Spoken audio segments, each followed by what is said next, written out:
Hello everyone, a very good morning to all of you. Today it is 28th May and we are going to discuss the Hindu news and editorial analysis. Before going to start, मैं अपना एक coat मार दूँ आप लोगों के बीच. Guys, success and confidence does not come overnight. It takes time and it comes with the failure. So there is nothing called failure if you replace the word with experience. From here the confidence starts building and after that you will succeed. तो चलिए शुरू करते हैं.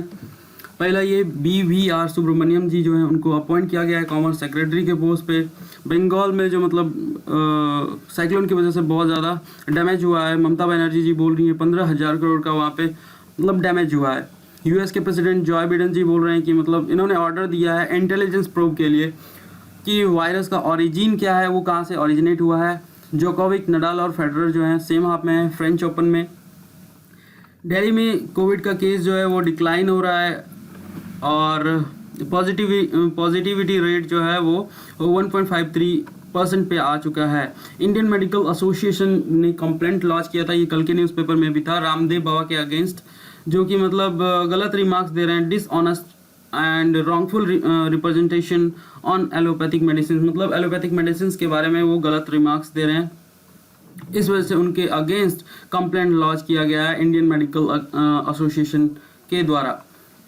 ये provide protection to interfaith couple. मतलब Allahabad high court ने direct किया है डिस्ट्रिक्ट पुलिस चीफ को मेरठ में कि जो इंटरफेथ कपल हैं, मतलब दूसरे रिलीजन से जिन्होंने शादी किया है उनको प्रोटेक्शन दिया जाए, क्योंकि वहाँ पे उन्होंने एप्रीहेंशन जताया है कि मतलब गर्ल के फैमिली से कोई उनको हार्म पहुँचा सकता है ऐसा.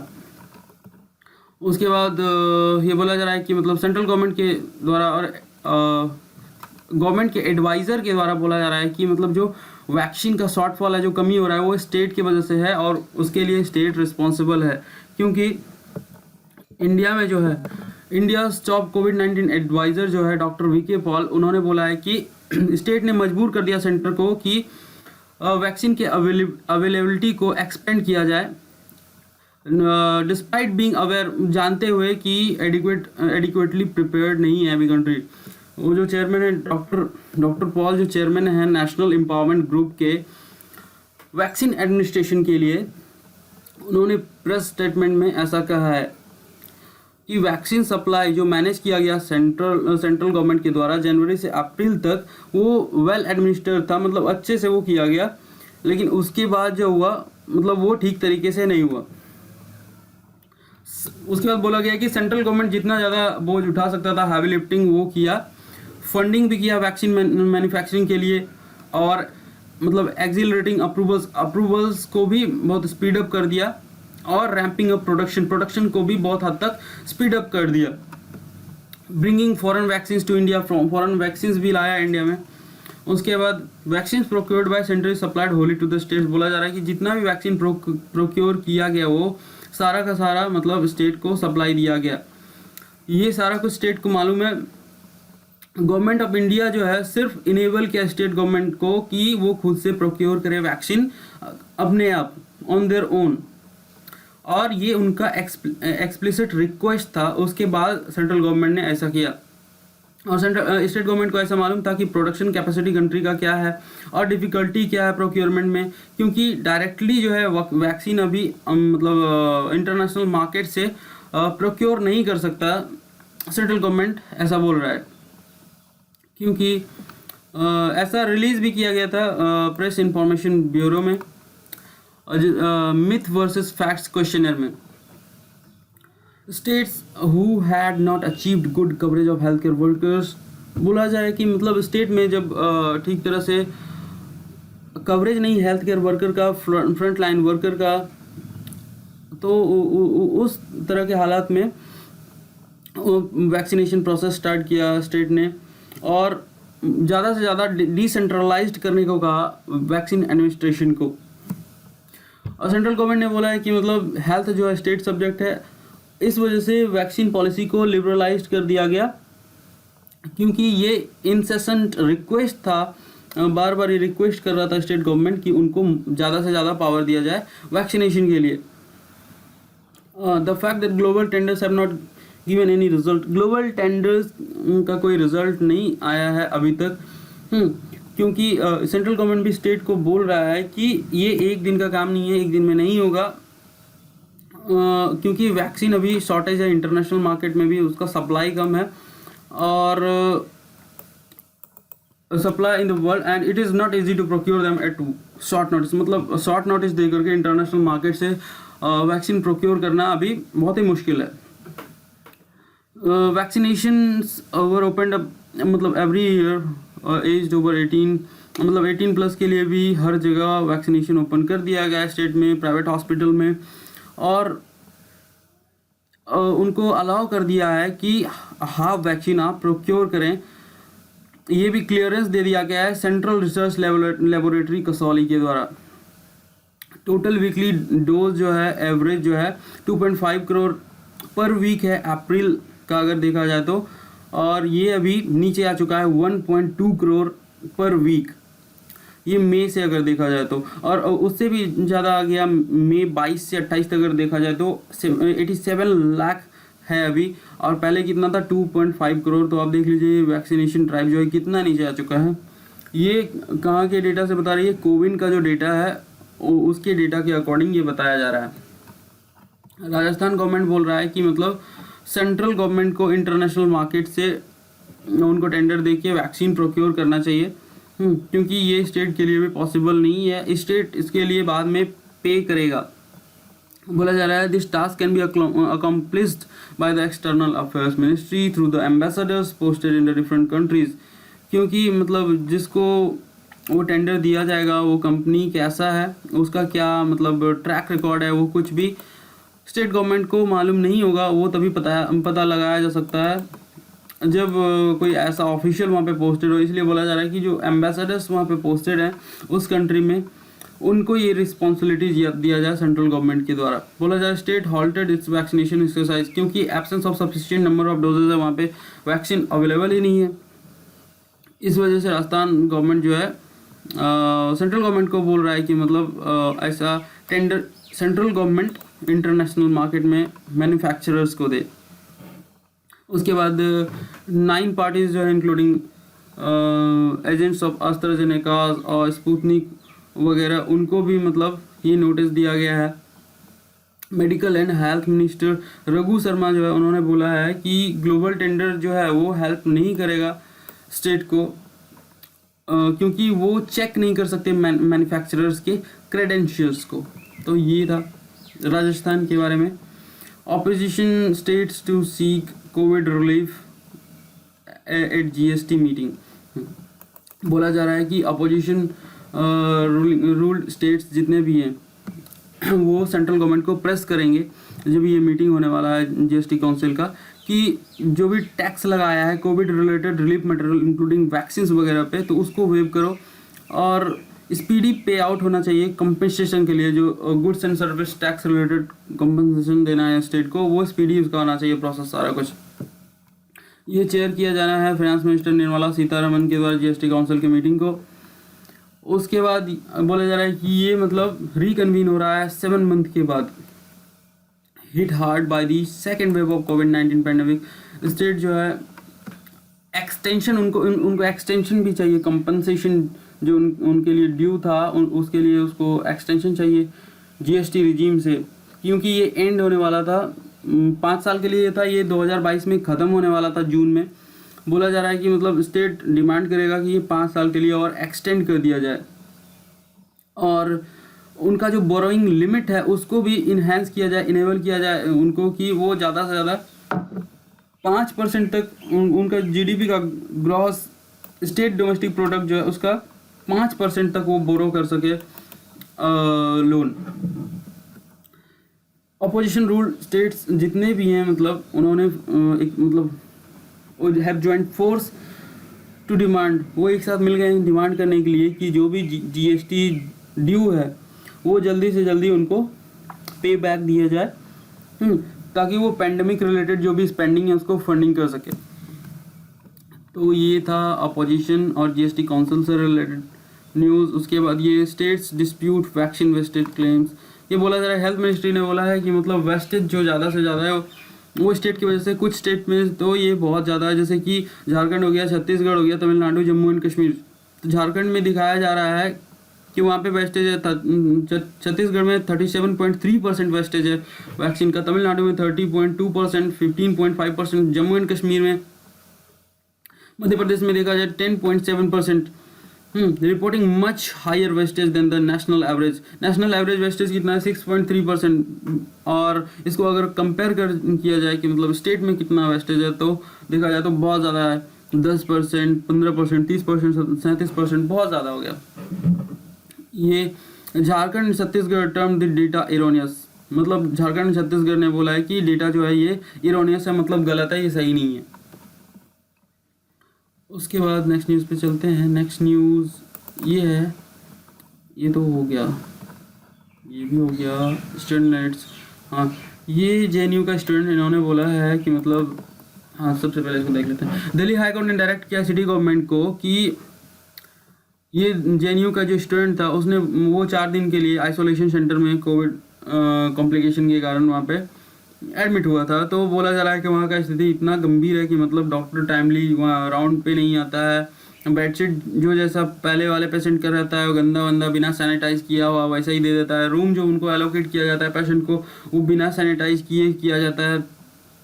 और यहाँ तक कि टाइमली उनको कोई मेडिसिन नहीं दिया जाता है, वैक्सीन नहीं दिया जाता है। और कोई भी छोटा से छोटा अगर प्रॉब्लम हो आपको, तो वहाँ पे कोई स्टाफ नहीं आएगा आपको देखने के लिए। अगर आपको फीवर भी है, आपको अगर पेन भी है, तो आपको रिसेप्शन पे जाके वहाँ पे बताना पड़ेगा, तभी वो आपके प्रॉब्लम को सॉल्व करेंगे। तो यही है, इसका और कुछ खास है नहीं। तो ये दिल्ली हाई कोर्ट ने बोला है कि मतलब ये सारा क्या सीन चल रहा है, इसके अगेंस्ट मतलब एक्शन लिया जाए ऐसा। चीफ जस्टिस बेंच जो है DN Patel and justice Jyoti Singh, जो दिल्ली गवर्नमेंट से पूछा है उसके प्लेयर के ऊपर की मतलब act on it in as early as possible, मतलब जितना जल्दी से जल्दी हो सके इसके ऊपर एक्शन लो इन अकॉर्डेंस विथ लॉ। ये पिटिशन जो है डॉक्टर को ऑर्डर भी दिया है कि visit to the patients room thrice a day, 3 बार उनको विजिट करना है रूम में। और asked for the directions to ensure the facility provides, मतलब वहाँ पे क्या फैसिलिटी दिया है, वहाँ पे क्लीनलीनेस कैसा, हाइजीनिक इन्वायरमेंट है कि नहीं, सैनिटाइजेशन है कि नहीं प्रीमाइस में, ये डेली बेसिस में अश्योर करने के लिए उनको बोला है। ठीक है, तो ये हो गया कि हॉस्पिटल का सिचुएशन कैसा है अभी पेंडेमिक के टाइम पे उसका। Bengal government is now party to Narada case. अभी 4 को अरेस्ट किया था वेस्ट बंगाल से CBI ने, उसके बारे में 5 जज बेंच जो है इस केस के साथ डील कर रहा था कलकत्ता हाई कोर्ट में। उन्होंने नारदा केस को मतलब वहाँ सुनवाई हो रहा था और वो agreed to make the West Bengal government party to the case. West Bengal government जो है केस का पार्टी एक्सेप्ट कर लिया गया है और बेंच जो एप्लीकेशन को अभी देखने वाला है फ्राइडे को। हाँ, और दोनों पार्टी के आर्गुमेंट को वो देखेगा 17 मई को। Where the High Court had cancelled the bail granted to 4 persons by the city court। पहले जो है बेल जो है उनको नहीं दिया गया था, वो कैंसिल कर दिया गया था सिटी कोर्ट के द्वारा। अभी जो है 5 जज बेंच जो है वो मैटर को देख रहा है, वहाँ पे हियरिंग चल रहा है। क्योंकि 2 जज बेंच पहले जो था उनमें डिफरेंसेस था बेल ग्रांट करने के ऊपर, इसलिए यहाँ पे क्या होता है, अगर 2 जज डिसेंट में भी हैं तो 3 जज जो है अग्री कर जाएगा बेल के लिए, तो बेल हो जाएगा। पहले 2 ही जज था तो वहाँ पे दिक्कत हो जाता, क्योंकि अगर एक बोलता कि हाँ बेल दे देते हैं, अगर दूसरा बोलता नहीं देना है तो नहीं होता, ऐसे में दिक्कत हो जाता है। तो मेजॉरिटी का देखा जाता है कि मेजॉरिटी आ जाता है, इसलिए हमेशा ऑड नंबर में कोई भी बेंच सेट किया जाता है। तो यहाँ पे भी ऑड नंबर में ये 5 जज बेंच सेट किया गया है।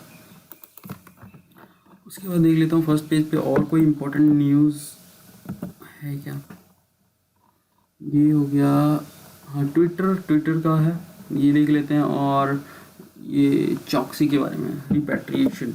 Yes, let's go to the news about the social media. बस एक मिनट। गवर्नमेंट बोल रहा है कि ट्विटर जो है वो गवर्नमेंट को डिफेम कर रहा है और लॉ को डिफाई कर रहा है। और ट्विटर बोल रहा है कि मतलब गवर्नमेंट का ये नया जो मतलब ये लॉ लाया है, intermediary guidelines information technology intermediary guidelines, ये बोल रहा है कि ये एक इंटिमिडेशन टैक्टिक्स है गवर्नमेंट का, ये सोशल मीडिया जाइंट जितने में इनको इंटिमिडेट करने के लिए। ये जो माइक्रो ब्लॉगिंग प्लेटफॉर्म है ट्विटर, थर्सडे को ये बोला है कि ये अपना कंसर्न जाहिर किया है कि ये इंटिमिडेशन टैक्टिक्स जो है, क्योंकि अभी रिसेंटली दिल्ली पुलिस उनके ऑफिस में गया था, ये एक पोटेंशियल थ्रेट है उनके लोगों के फ्रीडम ऑफ एक्सप्रेशन के लिए इंडिया में। तो गवर्नमेंट ने भी उनको हिट बैक किया है, बोला है कि ये स्टेटमेंट जो भी है बेसलेस है, ये फॉल्स है और एक अटेम्प्ट डिफेम करने के लिए इंडिया को, और उनका जो अपना खामियां, मतलब उनके जो फ्लॉज हैं, फॉलीज हैं, उनकी जो अपनी खामियां हैं उसको हाइड करने का एक टैक्टिक है, ये इंडियन गवर्नमेंट ने बोला है। इसके वजह से ये यहाँ पे भी एक सिमिलर टिफ, मतलब एक झगड़ा, एक तनाव आ गया है, जैसा कि व्हाट्सएप और गवर्नमेंट के बीच में था, सेम ऐसा ही सिचुएशन आ गया अभी ट्विटर और गवर्नमेंट के बीच में। क्योंकि व्हाट्सएप ने भी कल हमने देखा था कि लीगल चैलेंज, मतलब ये मैटर कोर्ट में लेके चला गया है। उसके बाद ये जो ट्विटर है इसका हेडक्वार्टर जो है यूएसए में है। इसने कंसर्न जाहिर किया है कि रीसेंट इवेंट जो है regarding employees in India and said it plans to advocate changes in the core elements of new IT rules that inhibit free and open public conversation। इसने ये भी बोला है, ट्विटर ने ये भी बोला है कि ये प्रयास करेगा कंप्लाई करने के साथ जो भी न्यू आईटी रूल आया है, लेकिन इसको कम से कम 3 मंथ के लिए एक्सटेंशन चाहिए कंप्लाई करने के लिए। ठीक है, तो गवर्नमेंट अभी एक्सटेंशन देता है कि नहीं देता है, देखते हैं। Ministry of electronics information technology है, उसने बोला है कि government strongly controverts the claims made by Twitter, मतलब खारिज करता है जो ट्विटर ने जो भी क्लेम किया है, तो गवर्नमेंट उस क्लेम को एक्सेप्ट नहीं करता है। बोल रहा है कि इंडिया का जो है, इंडिया में ग्लोरियस ट्रेडिशन है फ्री स्पीच का और डेमोक्रेटिक प्रैक्टिसेस का सेंचुरीज से, और फ्री स्पीच को प्रोटेक्ट करना इंडिया में ये कमिटमेंट बन चुका है। वर्ल्ड का लार्जेस्ट डेमोक्रेसी जिसको इंडिया बोला जाता है, उसका ये कमिटमेंट है फ्री स्पीच को प्रोटेक्ट करना, और इसके रोबस्ट जो इंस्टीट्यूशंस हैं, डेमोक्रेटिक इंस्टीट्यूशंस, उसको प्रोटेक्ट करना। और मिनिस्ट्री ने ये भी ऐड किया है कि जो एलिगेशन लगाया गया है कि मतलब यूज़ ऑफ इंटिमिडेशन टैक्टिक्स जो गवर्नमेंट फॉलो कर रहा है, ये कम्प्लीटली बेसलेस है। हाँ, मिनिस्ट्री ने बोला है कि ये अपने एक्शन से एंड डिलीवरेट डिफाइंस से, मतलब लॉ को ना फॉलो करना, Twitter seeks to undermine India का जो लीगल सिस्टम है उसको अंडरमाइन, उसको नीचा दिखाना चाहता है, उसको डाउनग्रेड करना चाहता है। गवर्नमेंट ने ऐसा क्लेम किया है ट्विटर के लिए। ये डोमिनिका कल हमने डिस्कस किया था, एंटीगुआ, ये कैरेबियन सी में है, ये एक आइलैंड नेशन है। एंटीगुआ के जस्ट नीचे आप जाके मैप में देख लेना डोमिनिका, वहाँ पे ये चॉक्सी जो है उसको रिपैट्रिएट किया जाना है, वो अपने देश में वापस से लाना है इनको। मेहुल चॉक्सी इनका नाम है। तो चॉक्सी जो है एक वांटेड है डिफ्रॉडिंग बैंक्स इन इंडिया, बैंक को इसने डिफ्रॉड किया था और ये अरेस्ट हुआ था डोमिनिका में।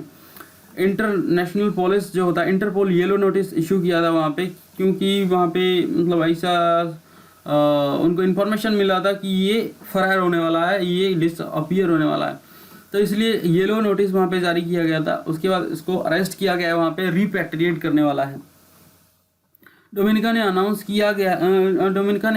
किया है कि मिस्टर चॉक्सी जो भी है इसको मतलब सेंड बैक टू एंटीगुआ, इसको वापस एंटीगुआ में भेजेगा, क्योंकि रिपैट्रिएशन के लिए रिक्वेस्ट आया है एंटीगुआ से।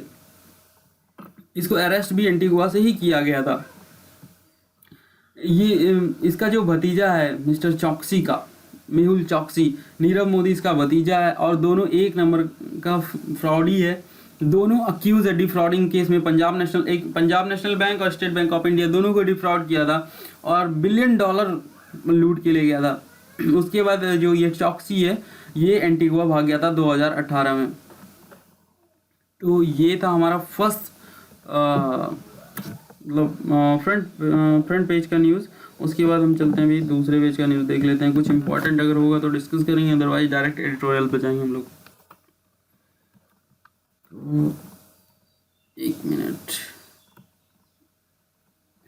ये 12 साल की लड़की है, वो कोर्ट चली गई। इनका कहना है कि हमें वैक्सीन क्यों नहीं दिया जा रहा है, हमें क्यों इग्नोर किया जा रहा है, ऐसा क्या हमें वायरस नहीं लगने वाला है।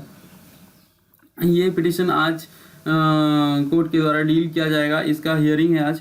12 साल की लड़की है, दिल्ली हाई कोर्ट ये पहुंच गई और इसको ये बोली है कि सुप्रीम हाई कोर्ट को डायरेक्ट करने के लिए, डायरेक्शन देने के लिए जो भी वैक्सीनेशन पॉलिसी है, क्योंकि 12 ईयर्स से 17 ईयर्स के जो भी एज ग्रुप के चिल्ड्रन हैं कैपिटल रीजन में, उनको वैक्सीनेट क्यों नहीं किया जा रहा है। इनका नाम है टिया गुप्ता। ये अपने प्ले में आर्ग्यू किए हैं कि वैक्सीनेशन पॉलिसी जो भी है इंडिया में वो फेल हो गया है चिल्ड्रन को कंसिडर करने के लिए और उनके पेरेंट्स जो कि वल्नरेबल हैं कोविड-19 के लिए। प्ले और भी आर्ग्यू किया है कि गवर्नमेंट को इंश्योर करना चाहिए चिल्ड्रंस आर नॉट लेफ्ट, बच्चों को छोड़ना नहीं चाहिए पीछे, स्पेशली ऑर्फन जिनके माता पिता नहीं है अभी, और उसको प्रायोरिटी वैक्सीनेशन देना चाहिए। और प्ले में ये भी डाला है कि फॉर्मुलेशन ऑफ नेशनल प्लान, मतलब नया नेशनल प्लान फॉर्मुलेट होना चाहिए with respect to children specific national plan होना चाहिए कोविड-19 से रिलेटेड, कि उनको कैसे डील करना है, उनको कैसे वैक्सीनेट करना है, एसेट्रा एसेट्रा। ये प्लेयर जो है आज हियरिंग होने वाला है। इसका जो बेंच सेट किया गया है उसमें है chief justice DN Patel and justice Jyoti Singh.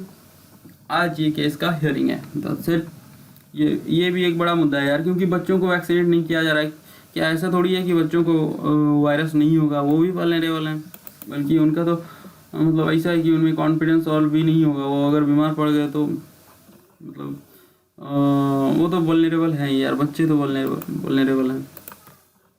चलो दूसरा ये न्यूज़ है कि duty free import of black fungus drug gets high court not.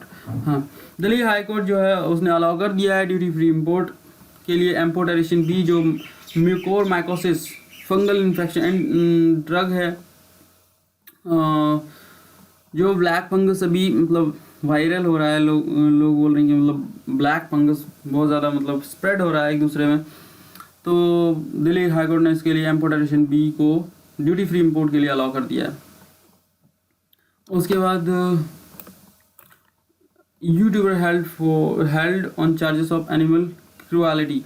यार ये एक यूट्यूबर है, 32 साल का यूट्यूबर है, इसको अरेस्ट किया गया, इसके ऊपर चार्ज लगाया गया एनिमल क्रूएलिटी का, क्योंकि इसने एक वीडियो शूट किया था जिसमें इसने क्या किया था कि बलून जिसमें हीलियम भरा रहता है उसमें जो वो क्या बोलते हैं उसको रबर रहता है, वो उस डॉग के गले में बांध दिया था। उसके बाद उसको ऐसे ही छोड़ दिया गया है कि वो हवा में उड़ेगा। उसको मतलब ये लाइफ थ्रेटनिंग है यार, वो जानवर है तो क्या उसका भी जान जा सकता है ना।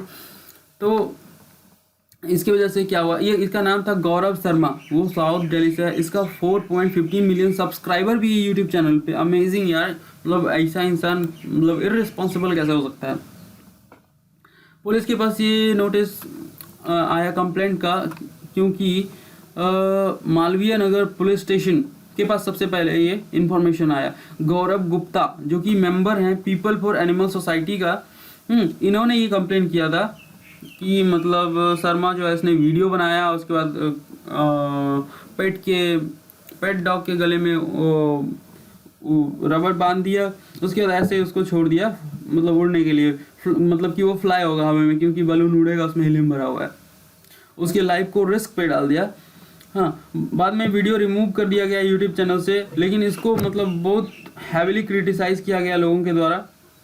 बाद में दूसरा वीडियो डाल के इसने क्या किया था, अपोलोजाइज भी किया था, इससे गलती हो गया।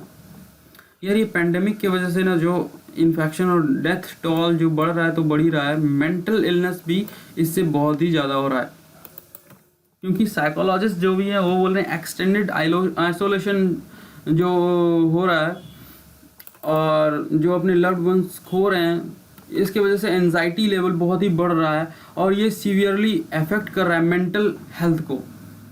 वर्ल्ड हेल्थ ऑर्गेनाइजेशन जो है WHO, इसके बारे में जाके पढ़ना, ये का फाउंड हुआ था, इसका हेडक्वार्टर का एसेट्रा एसेट्रा, ये यूनाइटेड नेशन का भी ऑर्गेनाइजेशन है, ये सब देखना। और हेल्थ जो है सस्टेनेबल डेवलपमेंट गोल का कौन सा नंबर का गोल है, ये सारा कुछ मतलब जाके देख लेना आप गूगल पर। तो WHO ने क्या किया है, वार्न किया है कि अभी जो भी मेंटल हेल्थ प्रॉब्लम्स हैं, अगर इसको डील नहीं किया गया है तो ये नेक्स्ट पैंडेमिक यही होगा कोविड-19 के बाद। Indian council of medical research ICMR के जो सीनियर फेलो अक्षय कुमार हैं, उन्होंने ऐसा बोला है। ICMR के बारे में जब जाके पढ़ना, ये कब फाउंड हुआ था, इसका जो भी प्रेसिडेंट है, चेयरमैन है, कौन है, ये कौन से मिनिस्ट्री के अंडर में आता है, एक्सेट्रा एक्सेट्रा, और इसका मतलब जॉब क्या है, ये क्या करता है। तो इसने बोला है, ये कंसल्टेंट है in the department of mental health and behavioural science at Artemis hospital. तो इन्होंने ऐसा बोला है, इसने बोला है, मिस्टर कुमार ने बोला है कि एक मिनट, ही वॉज ओवरवेल्ड, मतलब ये व्याकुल था, daily by number of clients seeking counselling, मतलब बहुत सारे लोग काउंसलिंग के लिए कॉल कर रहे थे, काउंसलिंग करवा रहे थे मेंटल हेल्थ इश्यूज से रिलेटेड, जो कि पैंडेमिक की वजह से हुआ है। मोस्ट ऑफ द केसेस जो था एंजाइटी से रिलेटेड था, डिप्रेशन से रिलेटेड था। लोगों के मन में डर बैठ गया है कि वो भी इन्फेक्टेड हो सकते हैं, फैमिली मेम्बर्स उनकी इन्फेक्टेड हो सकते हैं, हाँ उनको भी वायरस लग सकता है और वो भी लॉस सफ़र कर सकते हैं, लाइवलीहुड उनका जा सकता है, इवन बिजनेस और जॉब भी जो है उनके पास वो भी ख़त्म हो सकता है। Even those who are working fear they might lose their job, जो काम कर रहे हैं उनको भी ये डर है कि वो भी जॉब लूज कर सकते हैं कोविड-19 की वजह से। तो ये एक बहुत ही भयावह, बहुत ही ड्रेडफुल सिचुएशन हो गया है यार, लोगों को मतलब पता नहीं है इससे कैसे डील किया जाएगा। तो चलते हैं नेक्स्ट न्यूज़ पे, नेक्स्ट पेज पे चलते हैं। Wait wait wait wait wait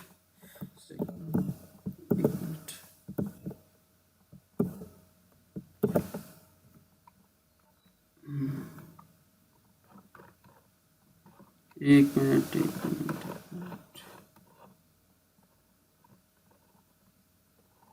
और देख लूँ कोई इम्पोर्टेंट न्यूज़ है किसी पेज पे, नहीं तो डायरेक्ट एडिटोरियल डिस्कस करेंगे हम लोग। ये डायरेक्ट एडिटोरियल डिस्कस करने वाले हैं हम लोग। ये जो मतलब फ्री स्पीच वगैरह है, ये जो नया IT रूल्स लाया है, इसके बारे में बात कर रहा है कि इसमें वेगनेस जो है इस एक्ट में, इस बिल में और इस रूल में, उसके बारे में ये बात कर रहा है। तो ये वेगनेस फ्री होना चाहिए, वहाँ पे कोई वेग वर्ड नहीं होना चाहिए, हाँ ये क्लियरली डिफाइंड होना चाहिए। ये स्टॉर्म साइक्लोन के बारे में बात कर रहा है, तो ये भी डिस्कस करने वाले हैं हम लोग। उसके बाद ये वाला जो है, ये कल्चर और ये सेंट्रल विस्टा प्रोजेक्ट जो है उसके बारे में, तो ये डिस्कस कर लेंगे थोड़ा। उसके बाद फ्री स्पीच प्राइवेसी के बारे में ये बात कर रहा है, तो इसके बारे में डिस्कस करेंगे। ये डिबेट है तो इसको आप पढ़ लेना, ये 2 नेशन थ्योरी के बारे में, इजराइल पैलेस्टाइन के बारे में, तो इसको आप खुद से पढ़ लेना अगर पढ़ना हो तो। और इसके बाद ये वैक्सीन हेजिटेंसी एक बहुत बड़ा प्रॉब्लम है यार, तो इससे कैसे टैकल करना है इसके बारे में भी पढ़ेंगे। उसके बाद ये एक कार्टून सा दिखाया गया है, इस इमेज में मतलब ऐसा दिखाया जा रहा है कि ये कैमरा है और जितने भी सोशल मीडिया जाइंट हैं उनको सर्वेलेंस पे रखा जाता है। जैसे CT स्कैन नहीं किया जाता है ये मशीन में और ये बैठ जाता है अंदर, उसके बाद स्कैन किया जाता है, वैसे ही इसको स्कैन कर रहा है ये कैमरा। और ये कैमरा गवर्नमेंट के कंट्रोल में है और गवर्नमेंट पूरा एकदम सर्वेलेंस किए हुए है इस जितने भी सोशल मीडिया साइट्स हैं। तो पिक्चर परसेप्शन टेस्ट में इसको डिफाइन करने के लिए आ सकता है, तो इस पर भी थोड़ा बहुत कुछ लिख लिया कीजिए आप लोग। तो चलिए फर्स्ट एडिटोरियल डिस्कस करते हैं जिसमें फ्री स्पीच वगैरह के बारे में बोला गया है, तो देखते हैं इसमें क्या है। बोलता है कि मतलब speech is free but it is a freedom that comes with responsibility. बोलता है स्पीच फ्री है लेकिन फ्री स्पीच के साथ साथ, फ्रीडम के साथ साथ रिस्पॉन्सिबिलिटी भी आता है। और ये बोला जाए कि रिस्पॉन्सिबल स्पीच जो होता है इज़ नॉट जस्ट समथिंग, उसमें मतलब वो अब्यूज़ कंटेंट नहीं करता है, वो डिफेमेशन कंटेंट नहीं करता है, इंसाइटमेंट कंटेंट नहीं करता है, वो वायलेंस इंसाइट नहीं करता है। मतलब ऐसा नहीं है रिस्पॉन्सिबल स्पीच अगर है तो वो ऐसा कुछ नहीं करता है, वो भी करता है। तो बोला जा रहा है कि अब जो वर्ल्ड है वो मूव कर चुका है फ्री स्पीच डॉक्ट्राइन से फॉर्मल इक्वालिटी के बेस्ड पे जो होता था, हाँ अब डिफरेंट व्यू पॉइंट्स है जो कि डिस्करेज करता है, जो अगर कोई स्पीच ऐसा टारगेट करता है कोई वल्नरेबल सेक्शन को तो उसको डिस्करेज करता है, इसलिए यहाँ पे जो पहले फॉर्मल इक्वालिटी है। उसके बाद एक मिनट यार,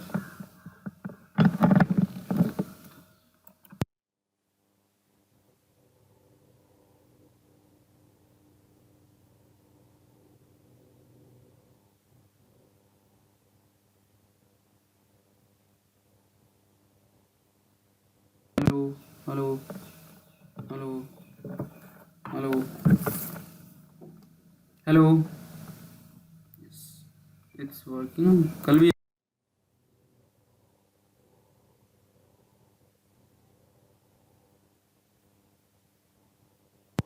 हेलो हेलो हेलो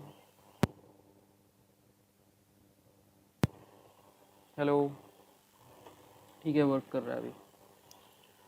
तो देखते हैं, तो यही बोल रहा है कि इक्वालिटी पे बेस्ड जो होता था फ्री स्पीच डॉक्ट्राइन अब उससे वर्ल्ड मूव कर चुका है, और अब ये डिस्करेज करता है अगर कोई वल्नरेबल सेक्शन को टारगेट करता है फ्री स्पीच के बदौलत। और बोला जा रहा है कि ये जो टर्म है hate speech that cause for law that specifically seek to punish that arise from this inclusive understanding of the basis of which speech is restricted in modern democracies. In this backdrop, the proposal to incorporate provisions against the speech penal law is quite. एक minute यार, problem आ जाता है यार।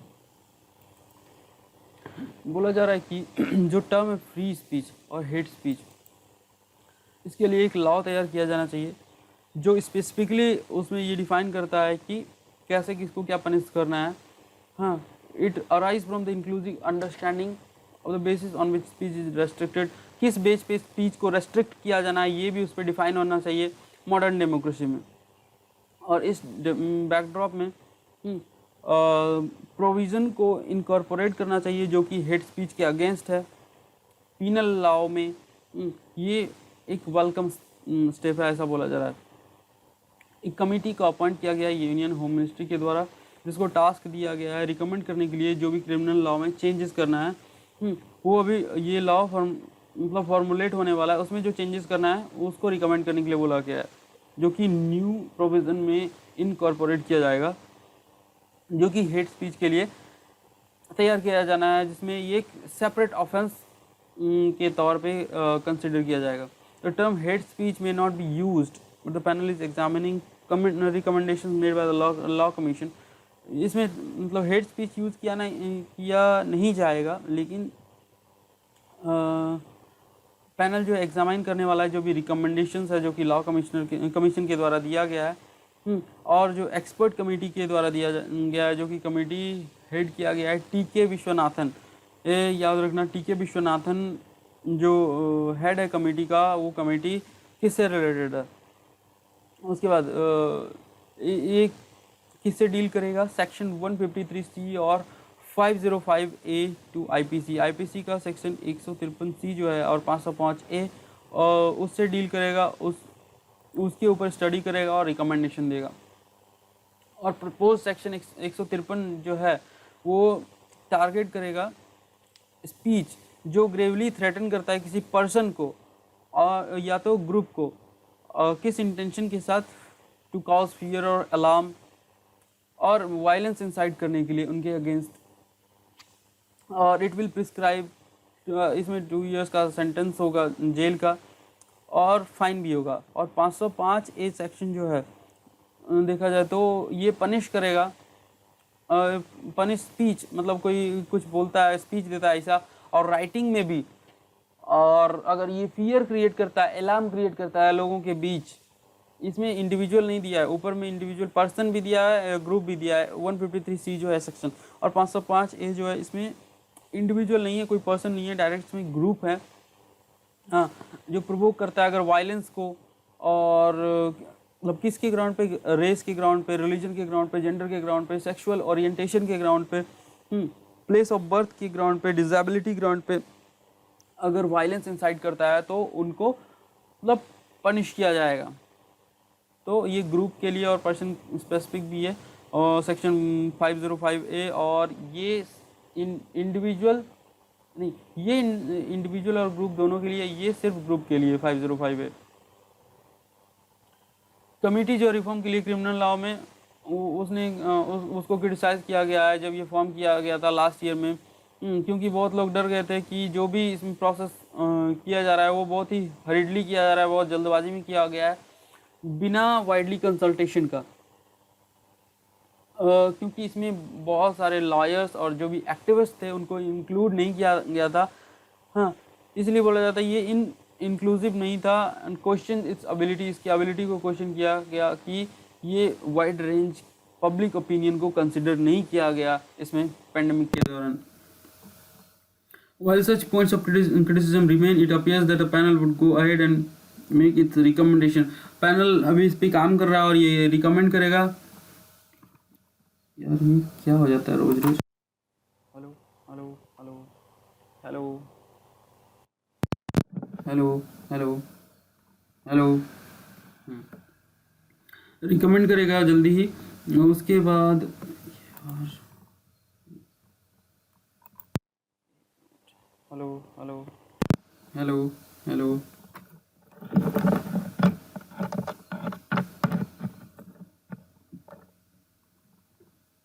Hello hello. In the context of the hate speech provision, it must direct its effort to define narrowly the section it proposes to formulate and avoid the pitfall of using vague and, बोल रहा है कि जो भी ये provision तैयार किया जा रहा है जिसमें इसमें जो भी वेग वर्ड यूज़ किया जा रहा है और ओवर ब्रॉड टर्म यूज़ किया जा रहा है, उसको नैरोली डिफाइन नहीं किया जाना है, उसको ठीक से डिफाइन किया जाना चाहिए, और जो वेग है उसको क्लियरली डिफाइन किया जाना चाहिए ऐसा। और सेक्शन 66A 66A जो है इंफॉर्मेशन टेक्नोलॉजी का, इट में भी रिकॉर्ड इसको हटाया जा सकता है, और जो कि सुप्रीम कोर्ट के द्वारा पहले स्टक डाउन किया गया था, क्योंकि ये ठीक तरह से डिफाइन नहीं करता था टर्म को, जो कि क्रिमिनलाइज करता था ऑफेंस को, जो कि एनोइंग मैसेज वगैरह होता, जो अनोइंग मैसेज होता था उसको क्रिमिनलाइज करता था। हाँ, सेक्शन 66A को कोड करके, इन्वोक करके, जो कि इंफॉर्मेशन टेक्नोलॉजी एक्ट के अंडर आता है। उसके बाद ever since this 2015 decision some government see a lacuna in the law concerning offensive message over the internet. If at all new sections are to be introduced, मतलब बोला जा रहा है कि जो भी नया सेक्शन इंट्रोड्यूस किया जाएगा वो क्लियर होना चाहिए, किसको पनिश किया जाना है वायलेंस को इंसाइट करने के लिए, और अगर हैट्रेड कोई एडवोकेट करता है तो मतलब ये क्लियरली डिफाइंड होना चाहिए, और इसके लिए क्या पनिशमेंट है ये भी क्लियरली डिफाइन होना चाहिए, क्योंकि ये बहुत ही एमिनेंट थ्रेट है पब्लिक ऑर्डर के लिए, और ये ग्रुप को भी टारगेट करता है तो उनके लिए भी एक थ्रेट है। तो ये था फ्री स्पीच के बारे में एडिटोरियल। उसके बाद हम नेक्स्ट एडिटोरियल पे मूव करते हैं जो कि साइक्लोन से रिलेटेड है। बोला जा रहा है कि साइक्लोन इनएविटेबल है, वो आएगा ही आएगा, लेकिन कम्युनिटीज़ जितने भी हैं उनको फिजिकल रिहेबिलिटेशन करवाना और वो मतलब डैमेज से रिकवर कर जाएं, ऐसा करवाना बहुत ही ज़रूरी है। इंडिया का जो कैपेसिटी है मल्टीपल और जो साइमल्टेनियस शॉक्स आते रहते हैं वो टेस्ट किया जा रहा है अभी, क्योंकि अभी वेरी सीवियर साइक्लोनिक स्टॉर्म जो पहले आया था वेस्टर्न कोस्ट में अरेबियन सी में, जिसको साइक्लोन टाक्टाई भी बोला जाता है, अभी बे ऑफ बंगाल में आया साइक्लोन यास, तो इससे चेक कर रहा है कि इंडिया का एबिलिटी कितना है इसके साथ विदस्टैंड करने का। ये जो टॉक्टा आया था इसने हवा क्रिएट किया था वेस्ट कोस्ट पे, और ये जो यास आया ये उड़ीसा और वेस्ट बंगाल में तबाही मचाए हुए है। बोला जा रहा है कि ये जो यास आया इसकी वजह से टोर्नाडोज मतलब बवंडर और भारी बरसात हुई, जो कि उड़ीसा को तहस-नहस कर दिया, स्मोथर्ड द नॉर्थ उड़ीसा कोस्ट।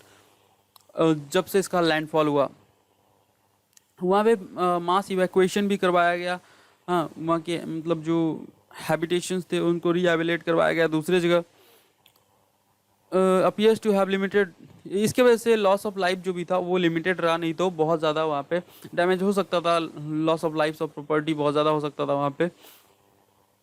लेकिन फिर भी थाउजेंड्स लोग जो हैं उसने अपना घर खोया, हाँ, अपना प्रॉपर्टी खोया, क्योंकि यार जो भी कच्चा हाउस वगैरह रहता था वो इतना हैवी रेन होता था और हवा इतनी तेज़ होती थी कि मतलब वो टूट फूट जाता है। वेस्ट बंगाल और झारखंड जो है इसने भी मतलब इसका नुकसान झेला, bore the brunt of the weather system force. मतलब ये वेदर सिस्टम जो फिनोमेना है इसकी वजह से बंगाल और झारखंड ने भी बहुत मतलब नुकसान झेला ऐसा। As it punched its way inland from May 26 मई से ये इनलैंड पे आ गया था और अंदर घुसने लगा, धीरे धीरे झारखंड की तरफ बढ़ गया और बाद में ये डीप डिप्रेशन बन गया। जितने भी कोस्टल स्टेट्स हैं जो बे ऑफ बंगाल को फेस करता है वहाँ पे मतलब यार ये सीवियर साइक्लोन्स आते ही रहते हैं। पिछले बार भी लास्ट ईयर साइक्लोन एम्पन आया था जो जिसने भी मतलब उसने भी बहुत ही तबाही मचाया था उस टाइम पे। और मेजॉरिटी ऑफ जो साइक्लोन्स जो आते हैं मानसून जब विड्रॉ करता है उस टाइम आता है, या तो प्री मानसून पहले आता है या तो पोस्ट मानसून आता है, जिसका फ्रीक्वेंसी और स्ट्रेंथ जो है अभी बढ़ चुका है हाल फिलहाल अगर देखा जाए तो पोस्ट मानसून और प्री मानसून साइक्लोन्स जितने भी होते हैं। Moreover for the second year running states have been hoped by कोविड-19 पैंडेमिक। ये दूसरा साल है जहाँ की मतलब स्टेट अभी घिरा हुआ है कोविड-19 पैंडेमिक को टैकल करने के लिए। 2021 जो है दूसरा रिमाइंडर है इंडिया के लिए, क्योंकि इसको इम्प्रूव करना है जो भी साइलेंस है साइक्लोन की तरफ इसका, और स्ट्रेंथन करना है इंफ्रास्ट्रक्चर मतलब डिजास्टर रेजिलियंस इंफ्रास्ट्रक्चर तैयार करना है। और जो भी उस टाइम पे इवैक्यूएशन प्रोसेस और रिलीफ वगैरह दिया जाता है वो सबको इम्प्रूव किया जाना है ऐसा बोला जा रहा है। गवर्नमेंट भी जो है नो डाउट बहुत ज़्यादा काम कर रहा है और सेंसिटिव है लॉस ऑफ लाइफ को लेकर के आज के टाइम पे अगर देखा जाए तो, और कैपेसिटी भी काफ़ी इम्प्रूव हो गया है डिज़ास्टर रिस्पांस को लेकर के। डिज़ास्टर रिस्पांस फोर्स को भी वहाँ पे डिप्लॉय किया था टाइमली मैनर में, क्योंकि अर्ली वार्निंग सिस्टम इतना ज़्यादा इम्प्रूव हो गया है कि बहुत दिन पहले ही पता चल जाता है कि ऐसा होने वाला है। तो अभी गवर्नमेंट ने खुद को मतलब इतना एबल कर लिया है, एबिलिटी इतना इम्प्रूव कर लिया है कि मतलब ये पहले से सारा कुछ प्लानिंग कर लेता है। तो गवर्नमेंट का यहाँ पे तारीफ किया जा रहा है, लेकिन बोला जा रहा है much work needed also to be done when it comes to protecting assets. मतलब जब एसेट को बचाने की बात आती है, जैसे कि इम्बैंकमेंट हर बार करवाया जाता है वो टूट जाता है, और creating physical instrument to help people rebuild their lifes. मतलब जितने भी घर टूट फूट जाते हैं उनको फिर से शुरू करना है, उसके लिए फिजिकल इंस्ट्रूमेंट का ज़रूरी है, और ऐसे एसेट्स को बचाने के लिए कुछ ऐसा इंफ्रास्ट्रक्चर तैयार करना गवर्नमेंट को बहुत ही ज़रूरी है। तो उसके बाद आगे बढ़ते हैं। फुल एक्सटेंट ऑफ डिस्प्लेसमेंट और लॉस जो हुआ साइक्लोन से जो अभी इससे अननोन है, ये भी मालूम नहीं है। पास्ट एक्सपीरियंस से बोला जा रहा है कि थ्रेट जो है वो धीरे धीरे बढ़ता जा रहा है, क्योंकि ऐसे कैटास्ट्रॉफ्स मतलब आते ही रहे हैं, मतलब बहुत सालों से। पिछले साल भी दिखा था साइक्लोन एम्पन, तो इसलिए बोला जाता है कि पास्ट एक्सपीरियंस है जो उससे देखा जा रहा है कि थ्रेट बढ़ता ही जा रहा है। वर्ल्ड मेट्रोलॉजिकल ऑर्गेनाइजेशन जो है उसने एक मतलब रिपोर्ट तैयार किया है, state of the global climate 2020 report, जिसमें साइक्लोन एम्पन को डिस्क्राइब किया था, जिसने बंगाल को बहुत ही बुरे तरीके से हिट किया था मई महीने में लास्ट ईयर। ये भी मई महीना ही है, लास्ट ईयर मई महीने में ही बे ऑफ बंगाल में एम्पन ऑरिजिनेट हुआ था, जिसने हिट किया था बंगाल को। इसको कॉस्टलीस्ट साइक्लोन ऑन रिकॉर्ड बोला जा रहा है for the north Indian ocean. Economic loss भी हुआ था इंडिया का उस टाइम पे, बोला जा रहा है $14 बिलियन उस टाइम पे लॉस हुआ था। ह्यूमन टर्म्स में अगर देखा जाए तो उस टाइम 2.4 मिलियन पीपल को वहाँ से डिस्प्लेस किया गया था। 2.4 मिलियन पीपल, 24 लाख पीपल को वहाँ से डिस्प्लेस किया गया था, मतलब बहुत ज़्यादा बड़ा पॉपुलेशन है। What stood out in its aftermath, उसके बाद क्या होता है कि मतलब करप्शंस होता है यार, क्योंकि डिस्ट्रीब्यूशन ऑफ रिलीफ मटेरियल, जितने भी रिलीफ मटेरियल डिस्ट्रीब्यूट किए जाते हैं उसमें करप्शन होता है। उस टाइम जो बंगाल चीफ मिनिस्टर होती है ममता बनर्जी, वो लाइमलाइट में आ जाती है, स्पॉट पे आ जाती है। द एम्पन एक्सपीरियंस शुड कन्विंस, मतलब इसका जो एक्सपीरियंस रहा डिजास्ट्रस वो कन्विंस करता है कि चीफ मिनिस्टर जितने भी हैं उनको इंश्योर करना चाहिए, मस्ट इंश्योर पीपल, जो भी उनका लॉस होता है, लॉस ऑफ लाइवलीहुड या प्रॉपर्टीज़, वो फिर से उनका शुरू करवाया जाए। और from the catastrophes using a system of documentation that makes relevant development funds non discretionary। ऐसा नहीं कि उनके उनके ऊपर खुद पे छोड़ दिया जाए कि आपको जो जैसे करना है करें, ये इनका रिस्पॉन्सिबिलिटी है। और इनको उस टाइम इंश्योर करना चाहिए पीपल को कि उनका जो लॉस हुआ है लाइवलीहुड का, प्रॉपर्टी का, वो सारा कुछ भरपाई हो और फिर से वो एक सही तरीके से लाइफ अपना लीड कर सकते हैं। Half a century of economic wisdom बोलता है कि मतलब governments are best place to compensate people. मतलब हाफ सेंचुरी से देखा जा रहा है गवर्नमेंट जो है लोगों को कंपनसेट करता है अगर कोई ऐसा डिजास्टर होता है। उसके बाद बोला जा रहा है कि बट द चैलेंज क्या है, साइक्लोन के रिस्क को एड्रेस करना और अदर भी अगर कोई एक्सट्रीम वेदर इवेंट हो जाता है, हाँ, जिसके लिए स्पेसिफिक फंड का ज़रूरत है, सोशल इंश्योरेंस मॉडल का अगर ज़रूरत है, तो बोला जा रहा है कि उसको स्ट्रेंथन करने के लिए ये दूसरा चैलेंज है गवर्नमेंट के लिए। निगेटिव क्लाइमेट चेंज इम्पैक्ट जो भी हो रहा है अभी, जैसे कि क्या टेम्परेचर बढ़ रहा है, क्लाइमेट चेंज हो रहा है, कोस्टल एरिया में मतलब पानी भर रहा है, बर्फ़ पिघल रहा है, तो ये सारे जो क्लाइमेट चेंज हो रहे हैं मतलब ये नेगेटिव क्लाइमेट चेंज बोला गया है। इसलिए बोला जाए जो रीबिल्डिंग होगा शुड बी ग्रीन, मतलब ग्रीन कवर बढ़ाना है, बेटर अप्रोच रखना है, बिल्ड बैक बेटर अप्रोच। नहीं तो साइक्लोन बोला जा रहा है कि मतलब take shine off economic progress, जो भी इकोनॉमिक प्रोग्रेस है वो सारा कुछ साइक्लोन जो है तबाह करके जाएगा ऐसा। तो 2 एडिटोरियल हमने डिस्कस कर लिया, अब तीसरा हम डिस्कस करते हैं, देखते हैं ये किसके बारे में है। ये वैक्सीन हेजिटेंसी के बारे में। यार ये बहुत अच्छा एडिटोरियल है जिसको बहुत अच्छे से डिस्कस करने वाला हूँ। बोला जा रहा है कि जो अनविलिंग है, जो नहीं लेना चाहता है वैक्सीन, उनको साइंस से ज़्यादा मतलब नहीं है, उनको एक अच्छे गाइडेंस का ज़रूरत है। तो ये कंसर्न है, ये बोला जा रहा है इस एडिटोरियल में। एक minute, hello hello hello hello hello. कोविड-19 वैक्सीन जो है वो डेवलप किया गया बहुत ही बहुत ही जल्दी डेवलप किया गया। हाँ, और ये थैंक्स किया जा रहा है यहाँ पे कोलैबोरेटिव अप्रोच जो है, एफर्ट्स जो था गवर्नमेंट का, इंडस्ट्री का, एकेडमिया का और दूसरे ऑर्गेनाइजेशन का। प्राइमरी पर्पस जो था वैक्सीनेशन का, इंडिविजुअल को प्रोटेक्ट करना सीवियर इन्फेक्शन के अगेंस्ट, और वैक्सीनेशन जो है पॉपुलेशन को प्रोटेक्ट करता है, हर्ड इम्यूनिटी प्रोवाइड करता है। अगर लार्ज स्केल पे अगर ये किया जाए, ग्लोबली अगर देखा जाए तो वैक्सीनेशन जो भी किया गया पोलियो के अगेंस्ट, स्मॉल पॉक्स के अगेंस्ट, मेनिंजाइटिस के अगेंस्ट, इसका ह्यूज सक्सेस मिला। ये बोला जा रहा है कि देयर इज़ अ प्रॉब्लम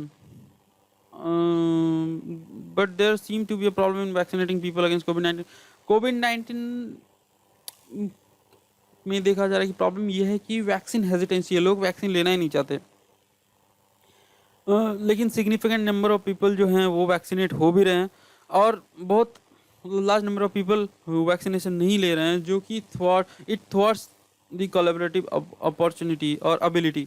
मतलब इसको गला घोट देता है कि जो भी कोलैबोरेटिव और कलेक्टिव एबिलिटी है हर्ड इम्यूनिटी क्रिएट करने का, वो सारा मतलब ये क्या बोला जाए इसके लिए ये मतलब ये क्वाश कर देता है सारा, मतलब इसका जो बेनिफिट होने वाला है वो ख़त्म कर देता है ऐसा। As we mitigate the problem surrounding vaccine shortage, मतलब जैसे ही वैक्सीन शॉर्टेज था, लॉजिस्टिक्स का प्रॉब्लम था, हाँ, इसको सॉल्व करने के बाद एक ये जो वैक्सीन हेजिटेंसी एक बहुत बड़ा प्रॉब्लम हो चुका है, और ये अर्जेंटली एड्रेस होना चाहिए, ये नीड ऑफ द आवर है। इस वक्त का ये ज़रूरत है कि इसको एड्रेस किया जाए जितना जल्दी से जल्दी हो सके। फ्री राइडर्स उसको बोला गया है। उससे पहले इधर भी कुछ था क्या, एक मिनट। वैक्सीन हेजिटेंसी जो है, रिजल्ट देखा जाएगा 2020 गैलप पोल का। वैक्सीन रोल आउट के पहले वो कंडक्ट किया गया था और पब्लिश किया गया था 3 मई 2021 को। उस पोल में बोला गया था कि 3 एडल्ट्स में से एक जो है, वर्ल्ड वाइड अगर देखें 32% ऐसा है कि मतलब उन्होंने बोला कि वो कोविड-19 वैक्सीन नहीं लेंगे।